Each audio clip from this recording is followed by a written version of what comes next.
மத்திய பிரதேசத்துல ஒரு தீவுல நிறைய விலங்குகள் வாழ்ந்து வந்துச்சு. அந்த விலங்குல யானை, மான், குரங்கு, நிறைய விலங்குகள் வாழ்ந்துச்சு. அதுல யானை மட்டும் மரத்தை வந்து தின்னும். மானு குரங்கெல்லாம் அந்த பக்கம் போய் வேற அதுக்கு தேவையான உணவை தின்னும். ஒரு நாள் பயங்கர புயல் சூறாவளி காட்டோட அடிச்சிச்சு. அப்போ யானை மட்டும் மரத்தான் தின்னுச்சு. இதுல மானு குரங்கெல்லாம் வெளியே போக முடியாம அது பட்னியில இருந்துச்சு. அதுக்கப்புறம் அடுத்த நாள் மழை விட்டோடனே காட்டுக்கு அந்த பக்கம் ஒரு ஆறு மாதிரி ஓடிச்சு. அதுல அந்த சைடு போக முடியாதனால யானைகிட்ட போய் உதவி கேட்டுச்சு. யானைகிட்ட கேட்டோடனே யானை எனக்கு நிறைய வேலை இருக்கு, என்னால பண்ண முடியாதுன்னு சொல்லிச்சு.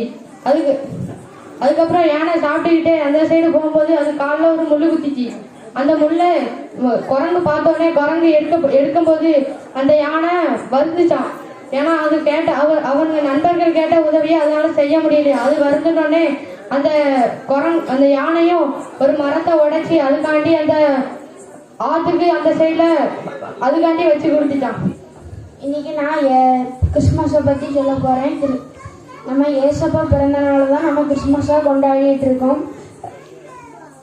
நம்ம